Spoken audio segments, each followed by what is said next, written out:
Hello, hi, welcome back to Success Automation. In today's video, I'm going to talk about the the arrays. And arrays is very important topic. So the arrays you can find in all the programming language. So if you see the definition of array, array is a collection of similar data type. What is the meaning of this? So I'll just go to Eclipse and closing all and just create one class arrays demo.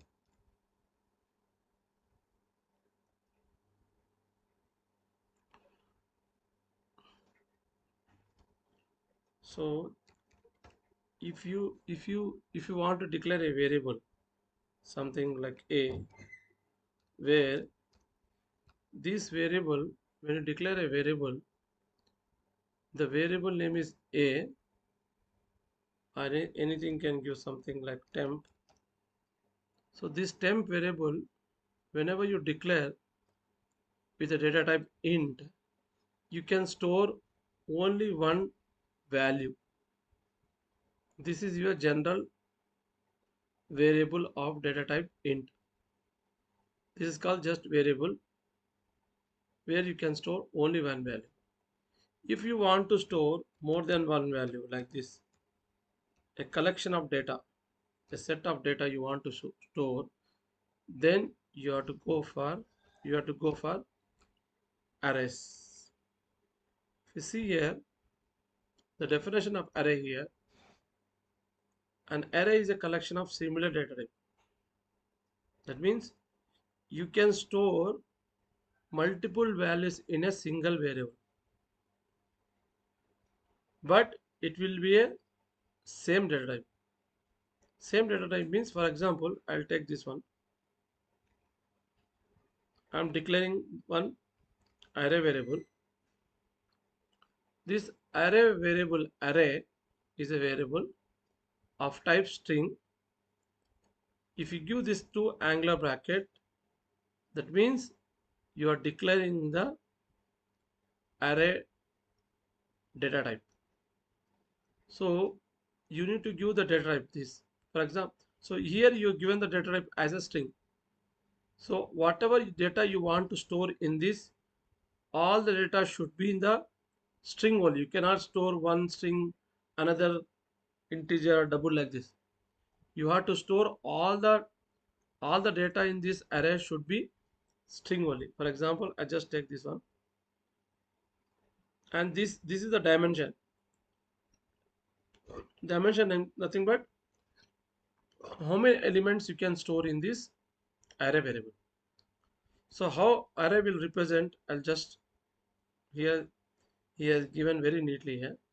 So if you see here, this is an array age of index 0, where you have stored the value 12. This is, so array will start with a 0, 1, 2, 3, 4. This is the blocks. 0 is first block, 1 is another block, 2 is another block, 3 is another block, 4 is another. So these are the blocks. And what value you want to store, you have to give in this. The value whatever you store, for example, 12 value is stored in the index 0. So like this, you can store the value. Now, I declare one variable array. First, I want to store some value. Array of 0. Array of v0. What do you want to store? Java.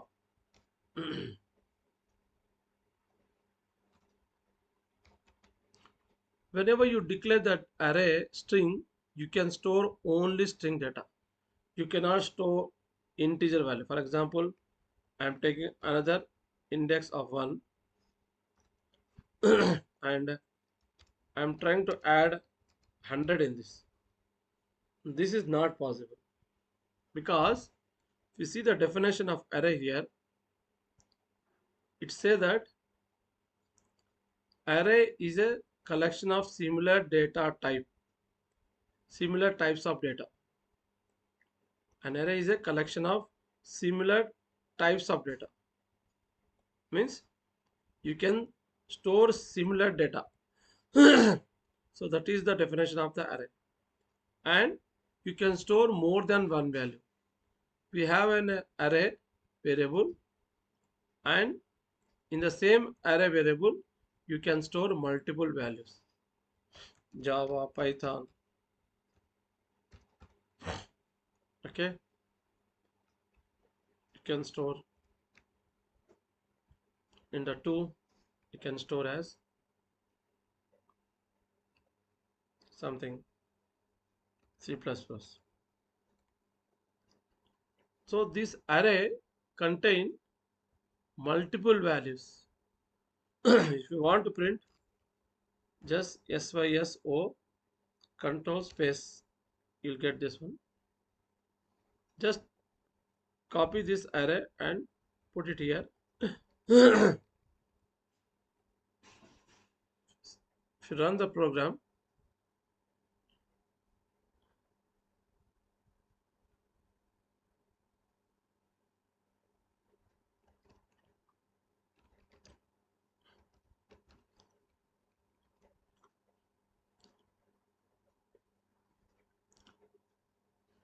so you have to print one by one.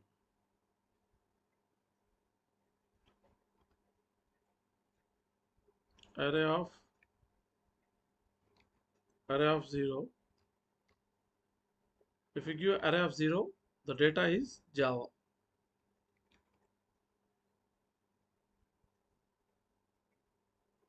Here it is printing the, so you can add some label to this. First value of array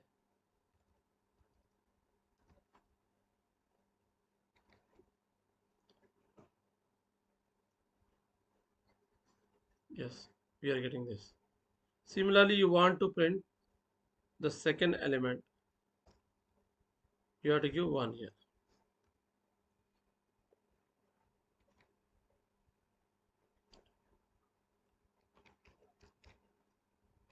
Second element,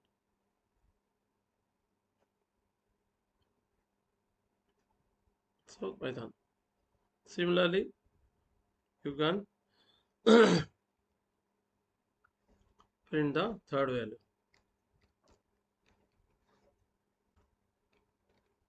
You need to give 2.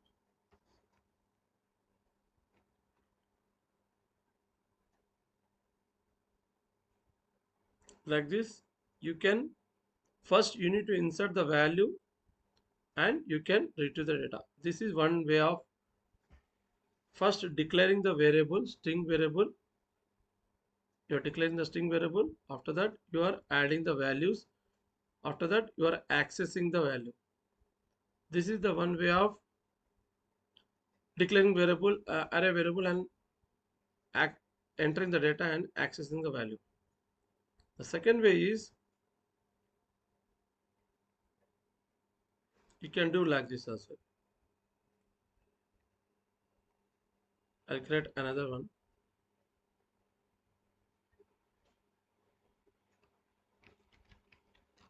Array demo 2. Here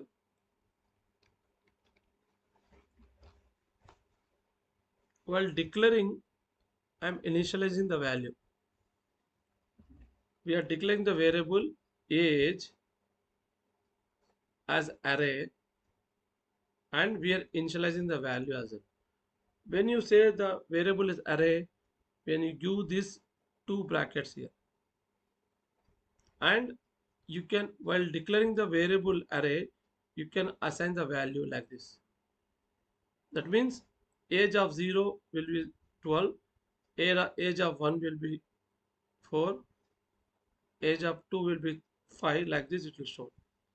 Now when you want to access this, age of 0,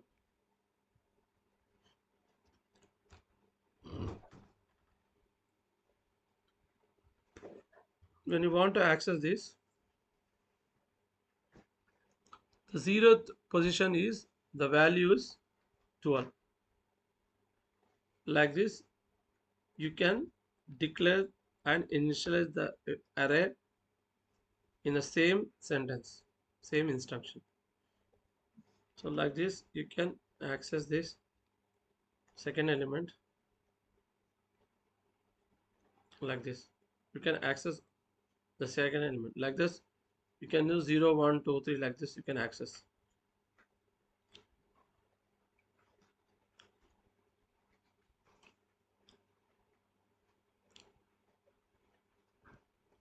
By using for loop, if you want to access all the element one by one, instead of giving 0 of 1, 2, 3 like that, you can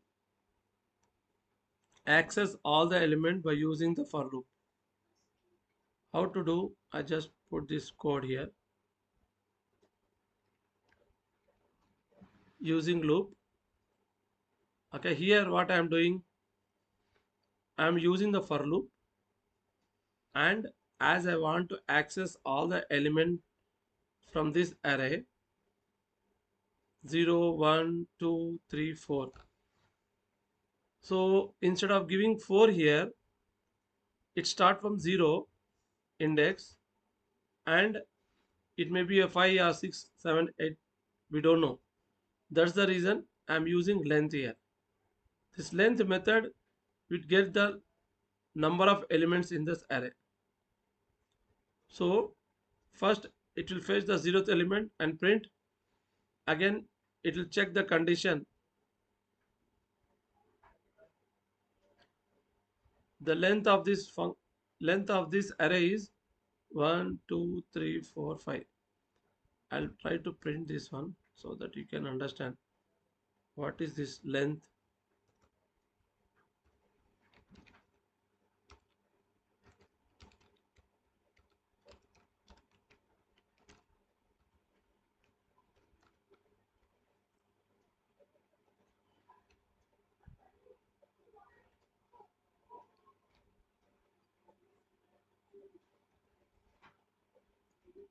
So I'm just printing what is this length method will give the value. Right click and run the program. So it will give the length as a 5. Means it will count the number of elements in this array. 1, 2, 3, 4, 5. 5 elements are there. That's the reason it's giving length as 5. So now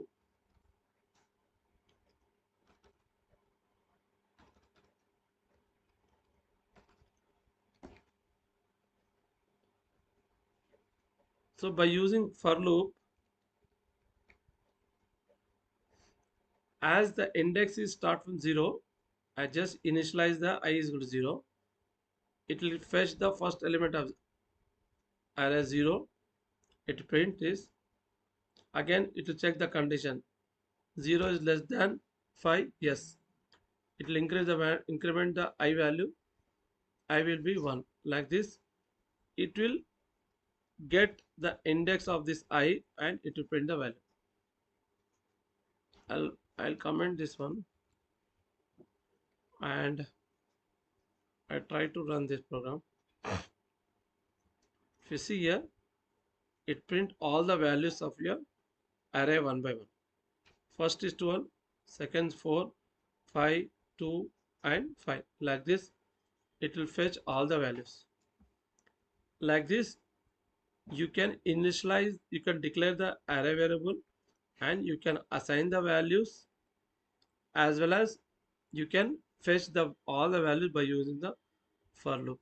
This is another way of accessing the data, accessing the array data. There is another way of accessing. This is another way how this will work. I'll show you.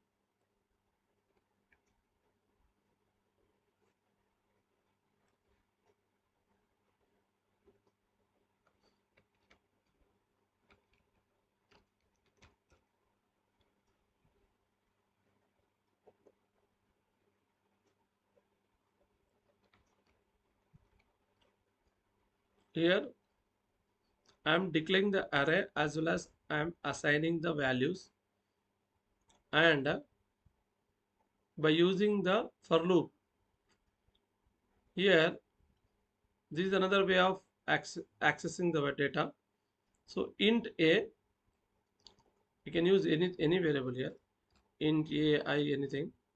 Same thing into give here I.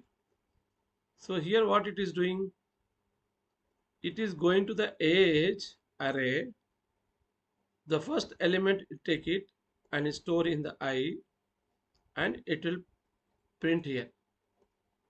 So like this it will fetch all the data. This concept is there in the Python. This for loop, the format of the for loop which they have used in Java is, this is acquired from the Python programming. So instead of declaring I less than equal to blah blah all those things, in a simple statement you can fetch all the elements. It will go to the array and get the first value, print it. Second value, take it, store in the I, it will print here. It will pick the third value and it will print like this. So like this also you can fetch all the data. So this array is also very important for the automation engineer, where you want to retrieve the list of values from the drop down. That list of drop down value you want to store in an array, and you want to print all the values like this. So arrays is also very important concept for the automation engineer.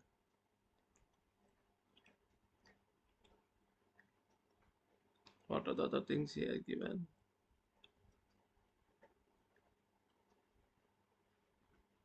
There is a concept of multi-dimension, which is not required for the automation engineer. Very rarely we'll use, but multi-dimensions is nothing but um, two-dimension array. Mm,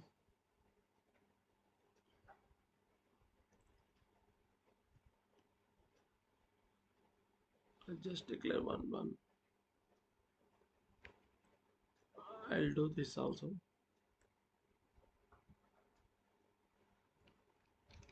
Array demo multi.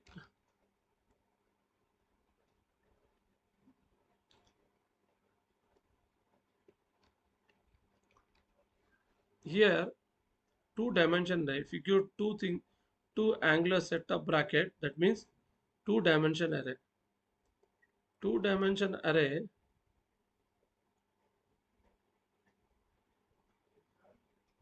it will be like this.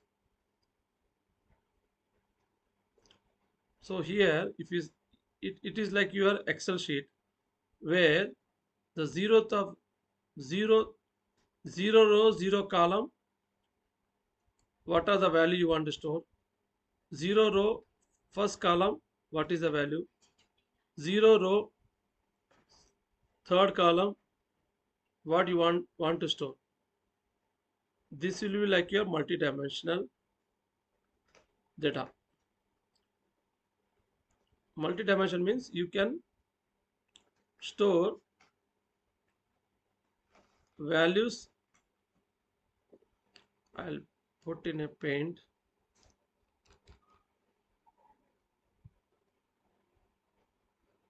Two dimension array.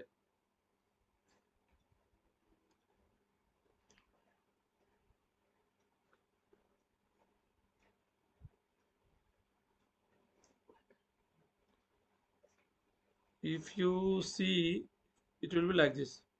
1 2 2 3. The data will be stored like this. First row first column, first row second column, second row first column, second row second column. Like this you can store multiple data. Two dimension. So in two dimension you can store any multiple rows. 3 here, 4 here 4, 5, 6, 7. Like this, multiple rows you can create and you can store the values. So here I just took one example. This is a declared double data type and two dimension.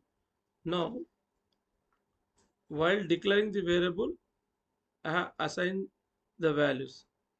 This is the row and this is the column. So how to fetch the data? You need to fetch like this. Matrix 0 comma 0, like this. In 0 comma 0, the data will be this one.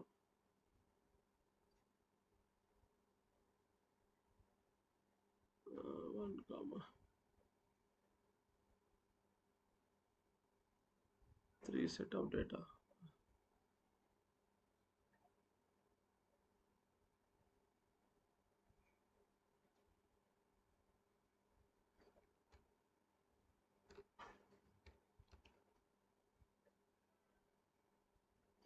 The 0 comma 0, this is the data. Try to fetch this data. Right click and run the program. It print the first element. Now I want to fetch this one. 1 comma first row, and this is 1. 1 comma 1.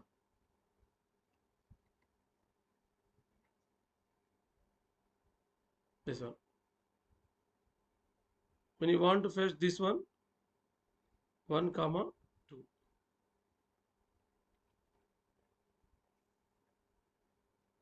This is your second two-dimension array. Generally we won't use in automation, very rarely, but typical scenario we'll use. But single dimension array will use mostly in a automation framework or for automation. So this is all about the arrays. So keep watching my videos and share to your friends and subscribe my channel, and it will be appreciated if you put the some good comments in my YouTube channel. Thank you. Thanks for watching. Have a great day.